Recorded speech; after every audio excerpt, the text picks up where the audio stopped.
자, 이제 시장으로 후딱 넘어가 보도록 할게요. 뭐 테슬라만 이렇게 좋았던 건 아니고요. 시장도 오늘 좋았습니다. 다우존스 0.7% 상승했고요. S&P 500 1.2, 나스닥 지수는 1.6% 상승을 했습니다. 일단 그동안 시장의 조정에 이 빌미가 됐었던 금리에 대한 부담감. 그러니까 요즘 뭐 국제유가도 자꾸 오르지, 지정학적 리스크 계속 커졌었지, 뭐 경제 지표는 괜찮지, 물가는 또 쉽게 꺾이질 않지 하니까 뭐 9월에 첫 금리 인하 있을 거야라고 했다가 올해 금리 인하 없는 거 아니야? 이러다가 금리 인상까지 가는 거 아니야? 뭐 이런 공포가 있었죠. 그게 이제 시장을 계속 끌어내렸던 건데 이게 이제 어느 정도 또 조금 또 완화가 되고 있습니다. 오늘 경제 지표가 나왔는데 좀 꺾였어요. 그러다 보니까 이제 그래 금리 인상까지는 아닐 거야 라는 거. 그래서 이 금리에 대한 부담감이 좀 완화가 됐고요.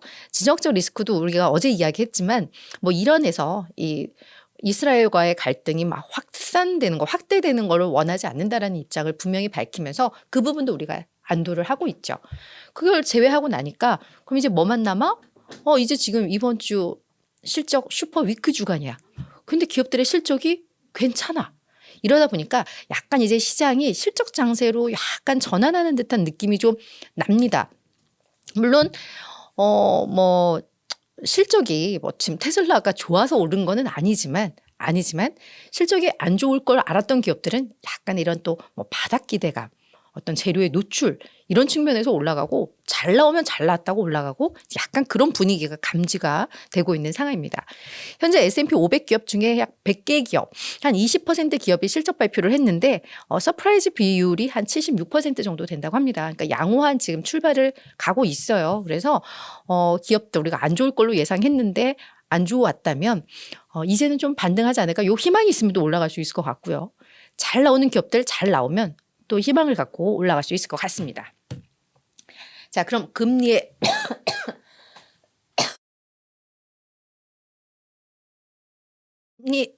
부담을 낮춰줬던 경제 지표가 무엇이냐? S&P 글로벌에서 집계하는 제조업 이 구매 관리자 지수 PMI가 나왔는데요. 이게 49.9를 기록을 했습니다. 전월 51.9, 시장의 예상 52를 크게 밑돌았죠. 잠시만요. 한 거는 이 50이 기준선이잖아요. 그래서 50을 밑돌면 약간 이제 이 침체 국면, 그리고 웃돌면 확장 국면인데 50 밑으로 떨어져 버렸어요. 왜 그런가 내용을 좀 봤더니 소비 수요가 좀 둔화되더라. 그러면서 제조를 위해서는 이제 재료들도 막 주문하고 해야 되는데 그 신규 주문이 좀 줄고, 그러면서 이 기업들이 어려우니까 기업들이 구조조정을 좀 하고 뭐 이런 것들이 이번에 좀 확인이 됐었다고 해요. 그러면서 요 제조업 PMI가 좀 꺾인 건데 4개월 내 최저치입니다. 그러다 보니까 금리 경제가 너무 좋아서 금리가 막 오를 뭐 그런 상황은 아닐 수도 있겠다라는 거. 그래서 이제 약간 배드 뉴스가 오히려 긍정적으로 해석이 되는 오늘은 뭐 그런 상황이었다라고 보시면 될 것 같고, 그렇다고 해서 뭐 완전히 꼬꾸라진 게 아니라 이 기준선 조금 밑도니까 괜찮았던 것 같아요. 그죠? 서비스업 지표도 약간 시장의 예상을 밑돌기는 했습니다만 여전히 이것도 확장 국면에 있는 걸로 나오면서 너무 나쁘지는 않은, 그래서 적당히 안 좋게 나오니까 시장은 오히려 이 지표에 안도하는 모습이 나왔습니다. 그러다 보니까 10년물 국채 수익률 소폭 내렸어요. 한 1.8bp 떨어졌고, 이 정책에 민감한 2년물 금리는 한 3.8bp 떨어졌습니다. 뭐 이런 부분들이 오늘 시장의 투자 심리에 긍정적인 영향을 미쳤고요. 요건 이제 조금 다른 뉴스가 될 것 같은데 우리 캐시우드 언니. 근데 요거 사실 테슬라가 장 마감 후에 실적을 공개를 했기 때문에 분위기 좀 달라질 수도 있을 것 같은데, 캐시우드가 최근에 테슬라 주식 계속 지분 늘리고 있었던 거 아시잖아요. 그래서 주가 빠질 때 우리는 살 거야.